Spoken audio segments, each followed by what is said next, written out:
चलो दोस्तों, आज का जो टॉपिक्स है हमारा, अपना टॉपिक्स पूरा करते हैं फटाफट से। आज की पहली क्वेश्चन है, सर्वप्रथम भूगोल शब्द का प्रयोग किसने किया था। सर्वप्रथम भूगोल शब्द का प्रयोग किसने किया था, तो आप देख सकते हो स्क्रीन पर दिख रहा है, एस्थेनिज, जिन्होंने कौन सी सदी में किया था, तो 276 से 194 ईसा पूर्व। ईसा पूर्व क्या होता है, यानी ईसा पूर्व में क्या होता है, आगे वाला अगर यहाँ पे है तो ये आगे नहीं, यानी कि ये पीछे जाता है। ठीक है, ये होता है ईसा पूर्व।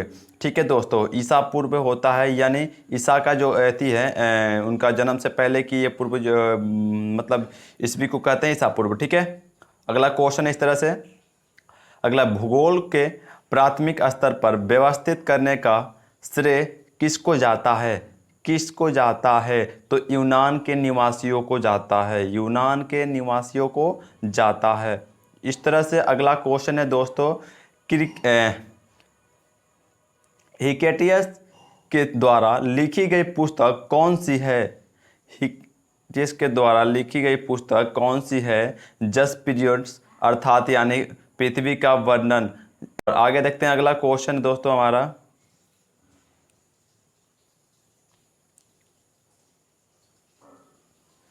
भूगोल को अध्ययन करने की मान्यता कौन सी सदी में मिली थी।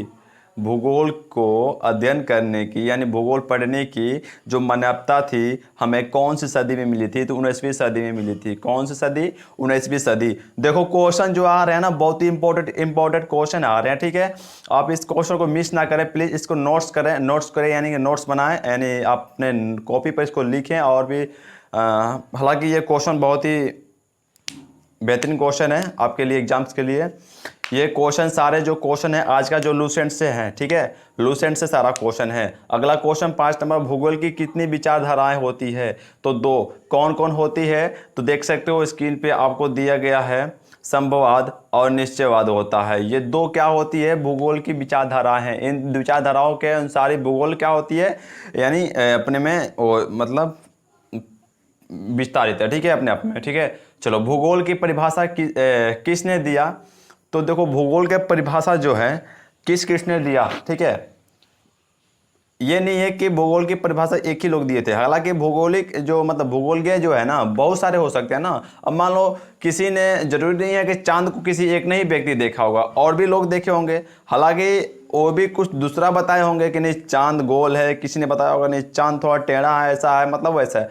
तो इस तरह के भूगोल का भी परिभाषा हर लोगों ने दिया है। ठीक है, जैसे पहला जो इसका नाम है हमारा दोस्तों, देख सकते हो आपको, एस्ट्रेबो दिया था, और क्लेडियस ने दिया था, टॉलमी ने दिया था, कलर ने दिया था, कलर रिटर्न जो होता है, ये दोनों एक ही का है। ठीक है, सिडनम है इसका। ठीक है, इस तरह से क्या है, और आश्चर्य होम दिया था, ये देख रहे हो आपको, आश्चर्य होम दिया था। ठीक है, ये जो है सारे लोगों ने क्या किया था, भूगोल की परिभाषा दिया था। ठीक है, कुछ लोगों ने कुछ ऐसी बातें की थी, कुछ लोगों ने कुछ दूसरी बातें की थी। ठीक है, इस तरह की। ठीक है, इस तरह से अगला जो क्वेश्चन है दोस्तों हमारा, अगला क्वेश्चन आपको स्क्रीन पर दिख रहा होगा। चलो, ये तो क्वेश्चन हो गया हमारा, भूगोल की परिभाषा किसने दिया था। ठीक है, अब थोड़ी आ जाते हैं, अब थोड़ी आते हैं अपने ब्रह्मांड पर। ब्रह्मांड से क्वेश्चन है दोस्तों, ब्रह्मांड देख रहा होगा, ब्रह्मांड से कुछ क्वेश्चंस हैं। तो ब्रह्मांड से जो हम क्वेश्चन लेने वाले हैं, यहाँ पे मैं इसको थोड़ा सा चेंजिंग करूँगा अपने इसको।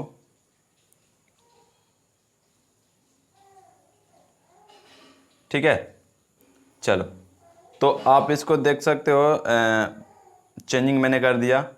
अभी ये हमारा जो है ना, ये इस चीज़ से जो है मिटक जाएगा, और यहाँ पे अगर मैं लिखता हूँ तो ब्लैक लिखाएगा। ठीक है दोस्तों, चलो, ब्रह्मांड देखो, सबसे पहले मैं आपको बता दूं ब्रह्मांड के कुछ सिद्धांत से हैं। सिद्धांत यानी उसमें कुछ सिद्धांत के अनुसार ही हमारा जो ब्रह्मांड है विस्तृत किया हुआ है, अपने आप में विकसित हुआ है। जैसे महाविस्फोटक सिद्धांत को किसने मतलब बताया कि महाविस्फोटक सिद्धांत इस तरीके से, यानी इस थ्योरम को एफ जॉर्ज लेमेंतेयर ने दिया था। महाविस्फोटक जो सिद्धांत है इसको एफ जॉर्ज लेमेंतेयर ने दिया था।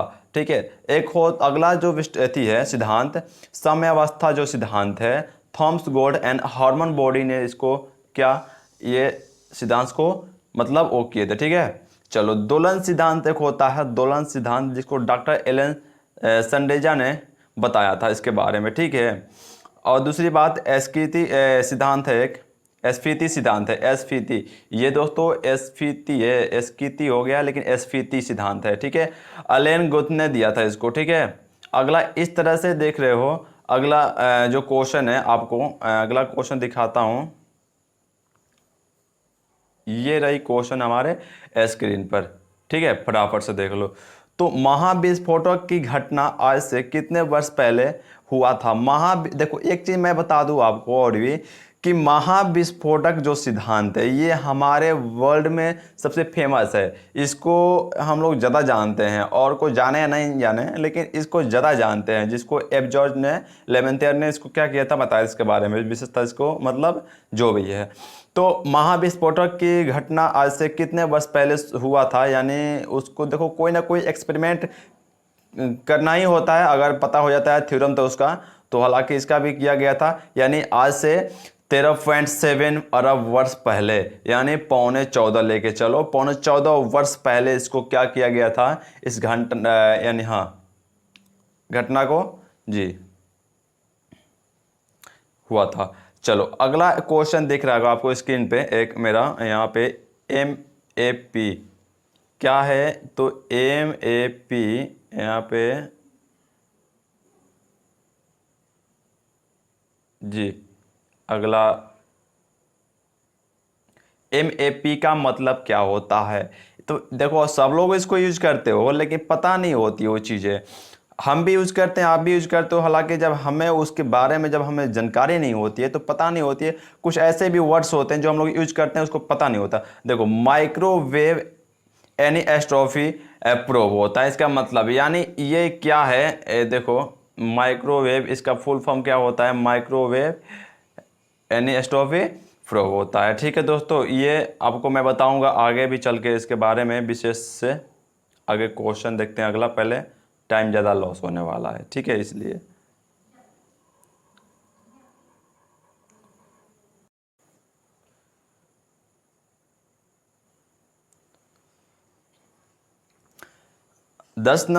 अगला नंबर 10 नंबर क्वेश्चन देख सकते हो आप। बिग बैंग की पुष्टि हेतु मैप परियोजना कब चलाई गई? जिस मैप की मैंने बात किया था, माइक्रोवेव एनिस्ट्रॉफी प्रोब की, वही है, ठीक है। बिग बैंग की पुष्टि हेतु माइक्रो परियोजना कब चलाई गई थी? 30 जून 2001 ईस्वी को।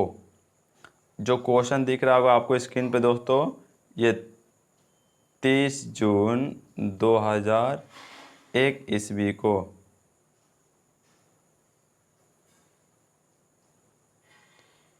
ठीक है। चलो 30 जून 2001 ईस्वी को, ठीक है। अगला क्वेश्चन है, डेविड विल्किसन की मृत्यु कब हुई थी?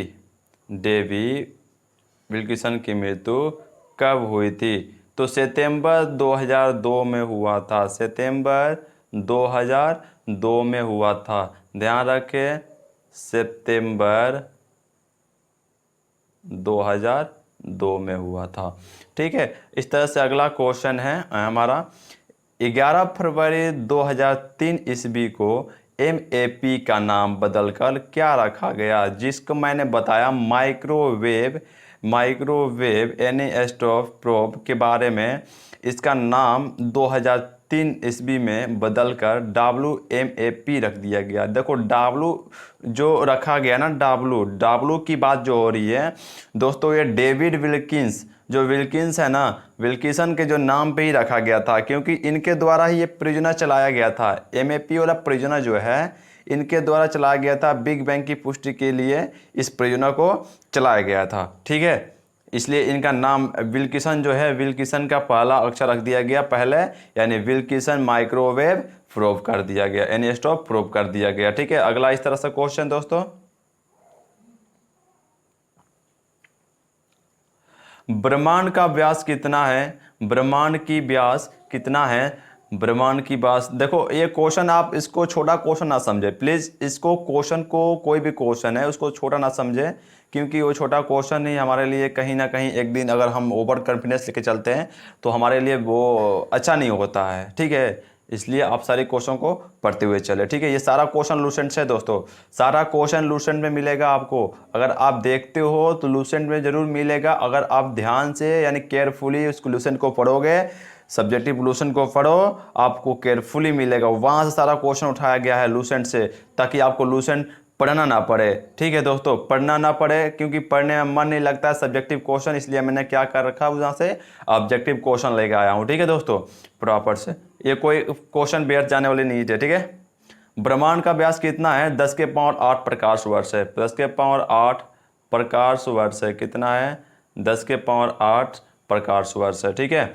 अगला, ब्रह्मांड में मंदाकिनी की संख्या क्या है? ब्रह्मांड में मंदाकिनियों की संख्या क्या है? हालांकि ऐसे बताया गया है, लगभग में ही मान लो, यानी 100 अरब।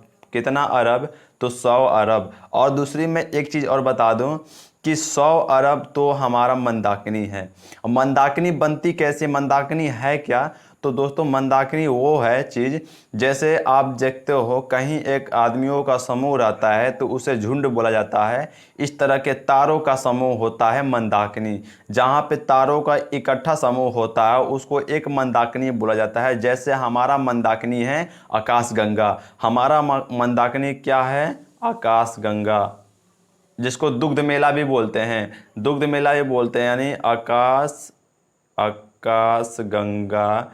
आप देख सकते हो थोड़ी लिखने में प्रॉब्लम है, आकाश गंगा, ठीक है दोस्तों। ये हमारी क्या है? मंदाकिनी है। पर हमारी पृथ्वी की मंदाकिनी क्या है? तो आकाश गंगा है, ठीक है। और पूरे ब्रह्मांड में मंदाकिनी कितनी है? तो लगभग ले लो 100 अरब, ठीक है। अगला क्वेश्चन है, प्रत्येक मंदाकिनी में तारों की संख्या क्या होती है? देखो अगला एक और क्वेश्चन आ गया क्या, यानी हर एक बताया गया है कि मंदाकिनी कितनी है? 100 अरब है, लेकिन प्रत्येक मंदाकिनी में कितनी है तारे होते हैं? तो इसमें भी इसका भी अनुमान लगाया गया है कि हर एक मंदाकिनी में तकरीबन 100 अरब तारे होते हैं। कितना अरब तारे होते हैं? तो 100 अरब तारे होते हैं। ये आंसर देख सकते हो आप, ये हमारा करेक्ट आंसर इसका है, ठीक है। इस तरह से क्वेश्चन। अगला दोस्तों, 15 नंबर क्वेश्चन सॉल्व हो गया। चलो,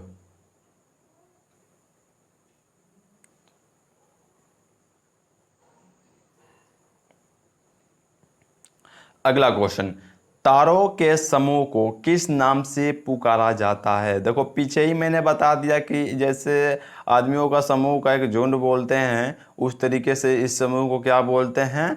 मंदाकिनी बोलते हैं। किन की समूह को? तारों के समूह को। ये क्या हो जाएगा? हमारा तारा का समूह हो जाएगा आंसर इसका दोस्तों। क्या हो जाएगा? तारा का समूह हो जाएगा, ठीक है। मंदाकिनी किसको बोलेंगे? जब तारों का इकट्ठा समूह, जैसे हमारा मंदाकिनी क्या है? आकाशगंगा। ध्यान रखें, हमारा मंदाकिनी क्या है? क्वेश्चन दे सकता है कि पृथ्वी का मंदाकिनी क्या है, तो बता सकते हो आकाशगंगा। देखो क्वेश्चन आ ही गया हमारा अगला क्वेश्चन, 17 नंबर क्वेश्चन। देखो, पृथ्वी की अपनी मंदाकिनी कौन सी है? आकाशगंगा, यानी दुग्ध मेला जिसको बोलते हैं, आकाशगंगा दुग्ध मेला। अगला आंसर है दोस्तों, आकाशगंगा को सबसे नज़दीकी, आकाशगंगा के सबसे नज़दीकी मंदाकिनी कौन है? यानी जो हमारा जो आकाशगंगा है उससे, यानी अगला जो मंदाकिनी होता है वो सबसे नज़दीक मंदाकिनी आकाशगंगा के कौन सी मंदाकिनी है? तो देवयानी मंदाकिनी जो है ये आकाशगंगा के यानी सबसे नज़दीक है दोस्तों, ठीक है। फटाफट से देख लो अगला क्वेश्चन, चलते हैं। ये रही आपकी अगला क्वेश्चन। हमें कैसे भी पढ़ना है या फिर पीडीएफ, दोस्तों देखो आप लोग पीडीएफ के चक्कर में ना रहो। पीडीएफ वाले जो है ना वो खुद से क्वेश्चन, यानी देखो ठीक है वो तो प्रीवियस क्वेश्चन है, प्रीवियस क्वेश्चन भी पढ़ना चाहिए। हालांकि जो हमें मतलब पता नहीं होता वो चीज़ को भी पढ़ना चाहिए। जैसे कि हमारा लूसेंट्स हो गया, ये लूसेंट्स का सारे क्वेश्चंस हैं, ठीक है। और रही बात प्रीवियस क्वेश्चन की, तो प्रीवियस क्वेश्चन आपको डाला जा रहा है, ठीक है। और दूसरी बात की जो करंट अफेयर है वो भी डाला जा रहा है, ठीक है। आप इस पर ध्यान दें थोड़ा, ठीक है। और प्लीज़ इस वीडियो को थोड़ा बहुत आप लोग सपोर्ट करो और शेयर करो, साथ में मिलकर काम करते हैं और भी बेहतर करेंगे, ठीक है। चलो आगे चलते हैं। यानी आकाशगंगा को सबसे पहले किसने देखा था? क्वेश्चन देखो क्या आ गया दोस्तों, आकाश गंगा को किसने देखा था, यानी किसने नज़र लड़ाई पहले आकाश गंगा से? तो गैलीलियो ने क्या की भाई? तो सबसे पहले देखा था आकाश गंगा को। आकाश गंगा को सबसे पहले किसने देखा था? गैलीलियो ने। ब्रह्मांड का नर्सरी किसे कहा जाता है? ब्रह्मांड की नर्सरी, नर्सरी में समझते हो जहाँ भंडार हो, पौधों का क्या हो? भंडार हो। इस तरह से ब्रह्मांड का नर्सरी किसे कहा जाता है? तो निहारिका को। किसको? निहारिका को। अब देखो निहारिका की बात आई तो निहारिका में से ही जितने भी तारे हैं, सारे तारे कहाँ बनते हैं? तो निहारिका के अंदर बनते हैं। कहाँ बनते हैं? निहारिका के अंदर बनते हैं। इसलिए इसको क्या कहा जाता है? ब्रह्मांड का नर्सरी कहा जाता है।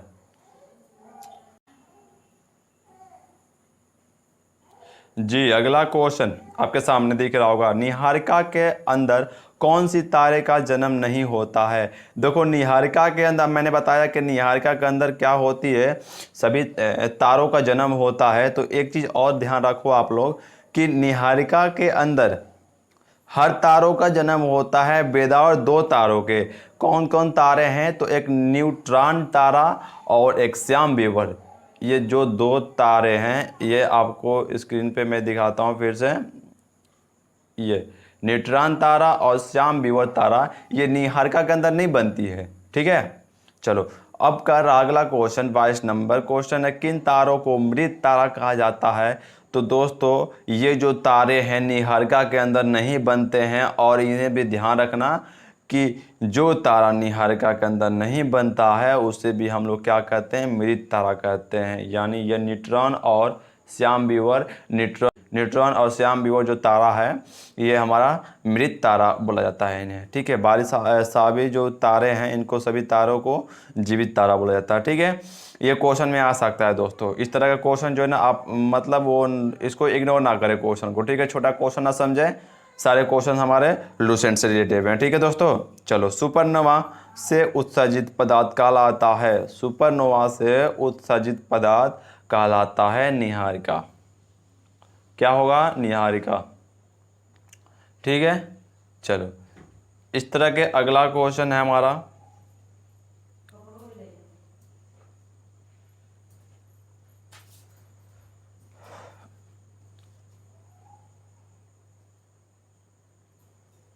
जी हाँ, अगला क्वेश्चन, सौरमंडल से बाहर बिल्कुल एक जैसा दिखने वाला पिंड का समूह को क्या कहते हैं? देखो हमारे सौरमंडल से यानी बिल्कुल बाहर दिखता है दो दो जो थी है क्या बोलते हैं पिंड है, वो हमारे बाहर दिखते हैं। जिनको समूह को यानी दोनों का समूह को क्या बोलते हैं? तो प्लेनस बोलते हैं। प्लेनस बोलते हैं, क्या बोलते हैं? प्लेनस बोलते हैं। दोस्तों आप यहाँ पे देख सकते हो आंसर में। ठीक है दोस्तों, ये आंसर होगा हमारा। सौरमंडल के प्रधान किसे कहा जाता है? सौर, ये तो बच्चा बच्चा ही जानता होगा, लेकिन छोटा क्वेश्चन को छोटा क्वेश्चन ना समझा जाए तो बेहतर होगा हमारे लिए। सूर्य से कितनी दूरी पर आकाश गंगा स्थित है? अब रही बात हमारा आकाश गंगा जो है कितना दूरी पे स्थित है, तो आप देख सकते हैं कि लगभग 30,000 प्रकाश वर्ष। वह भी ये देखो एक कोने में स्थित है। जैसे मान लो ये सूर्य हो गया, ये हो गया सूर्य, यानी इसके बीचों बीच तो इधर भी नहीं, नहीं तो इधर नहीं, और इधर नहीं इधर, ये एक कोने में स्थित है। कहाँ है? तो कोने में स्थित है दोस्तों। ठीक है, ये जो आकाश गंगा है सूर्य के ब्रह्मांड के पूरे कोने में स्थित है। रही बात यानी सूर्य से कोने में स्थित मान लो, आइए इसका जो दूरी है 30,000 वर्ष प्रकाश वर्ष है। ठीक है, इस तरह से अगला क्वेश्चन हमारा है। अगला क्वेश्चन जो है आपका दोस्तों देख सकते हो जी, आकाशगंगा के चारों ओर सूर्य के घूमने की जो चाल है वो स्पीड क्या है? जिस स्पीड से सूर्य आकाशगंगा के चारों ओर सूर्य की घूमने की चाल जो है बता रहा है, यानी आकाशगंगा के चारों ओर जब सूर्य घूमता है तो उसकी चाल क्या होती है प्रति घंटे प्रति सेकंड के हिसाब से, माने चाल क्या होती है? तो 250 किलोमीटर प्रति सेकंड, यानी एक सेकंड में 250 किलोमीटर का वो क्या करेगा? दूरी तय करता है सूर्य किसका? तो आकाशगंगा के चारों तरफ। लगा समय जो होता है इसमें ध्यान रखें, जो समय लगता है 25 करोड़, यानी इसको बोल सकते हो 250 मिलियन वर्ष। ठीक है, कितना लगता है? तो 25 करोड़ यानी कि 250 मिलियन वर्ष इसमें समय लगता है आकाशगंगा के चक्कर लगाने में सूर्य को। इस तरह से क्वेश्चन जो है हमारा आप देख सकते हो, ठीक है जी हाँ।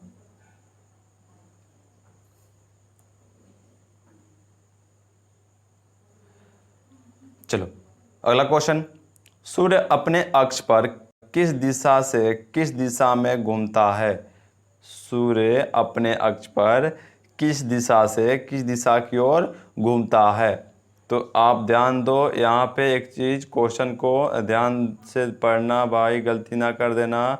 पूरब से पश्चिम की ओर, पूरब से पश्चिम की और लोग बोलते हैं पृथ्वी कैसे घूमती है, बोल देते हैं पृथ्वी की बात आ जाती है, बोलते हैं और किसी से पूछते हो पृथ्वी कैसे घूमती है तो बोलेंगे पूर्व से पश्चिम की ओर। अरे पता नहीं होता तो क्यों बोल देते हो। चलो अगला देखते हैं क्वेश्चन। जो पृथ्वी है उल्टा घूमती है, एकदम उल्टा अपोजिट, पश्चिम से पूरब की ओर घूमती है, ठीक है। और सूर्य क्या होता है, पूरब से पश्चिम की ओर घूमता है। सूर्य में हाइड्रोजन की प्रतिशत क्या है? सूर्य में हाइड्रोजन कितना प्रतिशत होता है? तो 71% होता है। कितना? 71% होता है, ठीक है।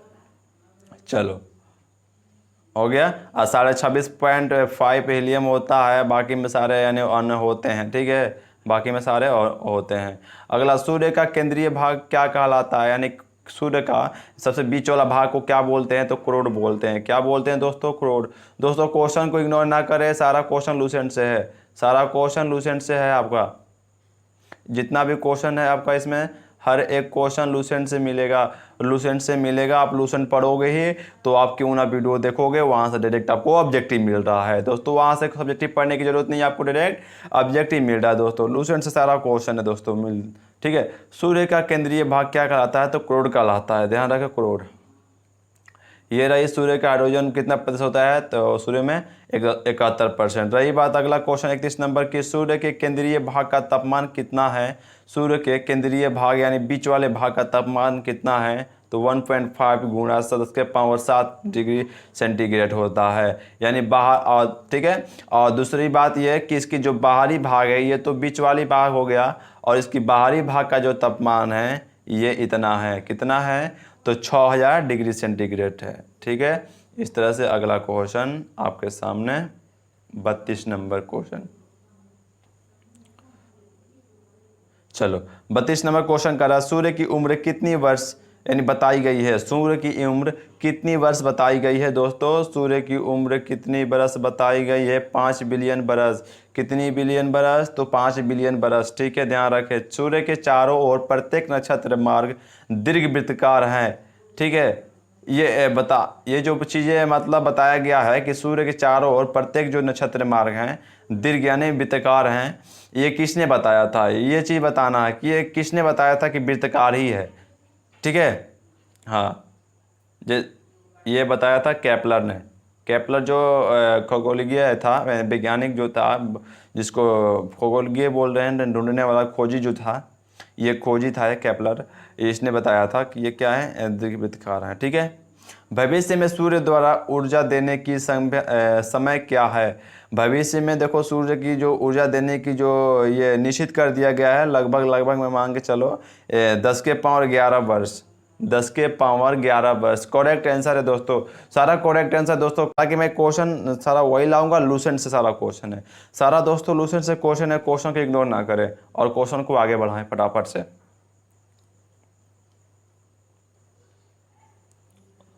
सूर्य का प्रकाश पृथ्वी तक पहुंचने में कितना समय लगता है? देखो करेक्ट टाइम बताऊंगा दोस्तों, करेक्ट टाइम सभी ने पढ़ा होगा 8 मिनट, लेकिन यहाँ पे लग रहा है कितना? 8 मिनट, 8 मिनट कितना? 16.6 सेकेंड लगता है।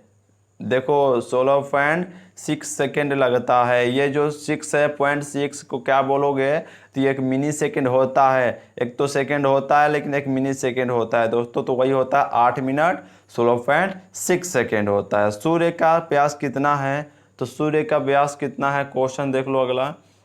ये सूर्य का व्यास है दोस्तों 13,92,000 किलोमीटर, ठीक है। सूर्य का व्यास कितना है? तो 13,92,000 किलोमीटर। ये पृथ्वी के व्यास का 10 गुना है, ये पृथ्वी के व्यास का 10 गुना है, ध्यान रखें, ठीक है। ये पृथ्वी के व्यास का क्या है 10 गुना है। सूर्य पृथ्वी से कितना गुना बड़ा है, तो बोल सकते हो 13 लाख गुना बड़ा है।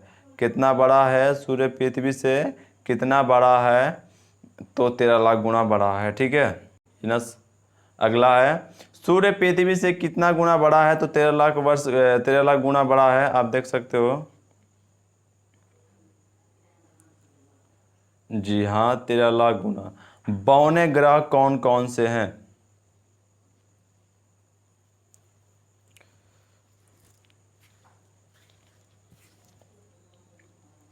52 जिसको बोलते हैं, जो आदमी बढ़ता नहीं उसको 52 ग्रह कौन कौन से हैं? तो देखो 52 ग्रह के श्रेणी में बहुत सारे आते हैं। कौन कौन आता है? Pluto, Charon, Ceres 2003, UB 313। ये सारे जो हैं ये सारे 52 ग्रह हैं। ठीक है। आकार के अनुसार ग्रहों का क्रम यानी बढ़ते क्रम में क्या है? यानी अगर आपसे पूछता है कि बताओ क्वेश्चन, ये हालांकि आपको दिया गया इसलिए ताकि आप क्वेश्चन को मतलब फटाफट से सॉल्व कर सको। ठीक है। आपको पता होना चाहिए कि कौन सा सबसे पहले क्या है, ये बड़ा होता है, यानी घटते क्रम की बात हो रही है। तो सबसे पहले बड़ा कौन सा होता है ग्रह, उससे छोटा कौन सा होता है, उससे छोटा कौन होता है, उससे छोटा कौन होता है, ये बात हो रही है। ठीक है। क्वेश्चन को देखो पहले ध्यान से।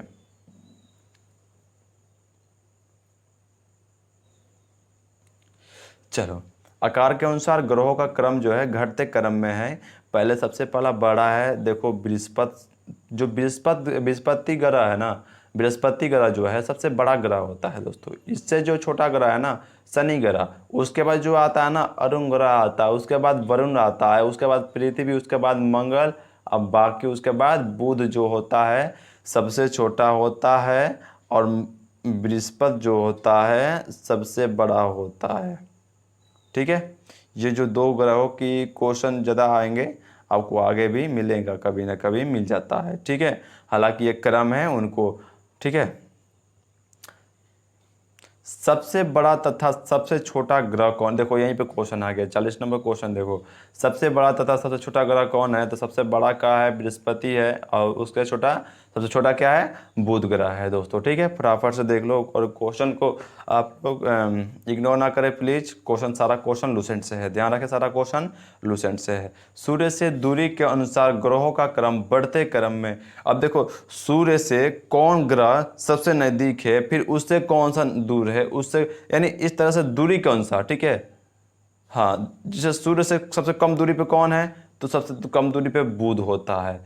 फिर क्या होता है? शुक्र होता है। इसके बाद फिर पृथ्वी आती है तीसरे नंबर पे, चौथे पे मंगल, और पांचवें पे बृहस्पति, और उसके बाद शनि, उसके बाद सातवां पे अरुण, उसके बाद आठवां पे क्या आता है? वरुण आता है।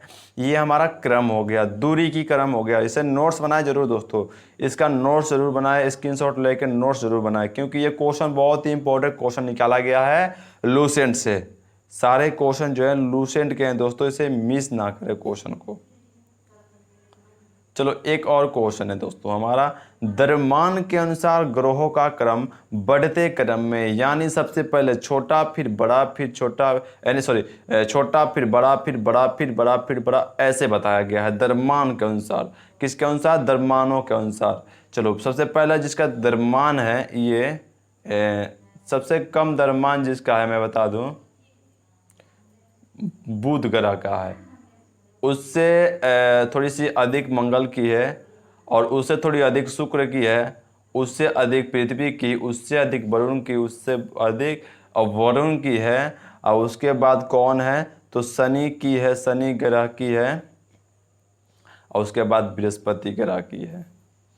हमारा सामान्य ज्ञान था लूसेंट का सामान्य ज्ञान। ये आज का सामान्य ज्ञान हमारा यहीं पे ख़त्म होता है, और अगले वीडियो में कल हम लोग पढ़ेंगे दूसरा टॉपिक। और कल की बात रही तो कल हम लोग सामान्य ज्ञान और साथ में करंट अफेयर। आज थोड़ा टाइम की वजह से मैंने एक ही आज वीडियो अपलोड कर पा रहा हूँ मैं, और आपको कल से करंट अफेयर और जीके दोनों साथ में, लुसेंट जीके और करंट अफेयर दोनों आपको मिलने वाले हैं। थैंक यू दोस्तों आज के लिए। और वीडियो थोड़ा आप लोग सपोर्ट करो और सब्सक्राइब करो चैनल को, और आगे भी भेजो दोस्तों के साथ, शेयर करो। आप इसे एक क्यूज समझकर डेली आप लोग इसे करो। और हालांकि मैं कुछ दिनों में लाइव भी क्लास चलाने वाला हूँ, आप उसे फॉलो ज़रूर करना, साथ में नोटिफिकेशन को दबाना ताकि आपके पास नोटिफाई हो जाए मेरा जो भी वीडियो जाए।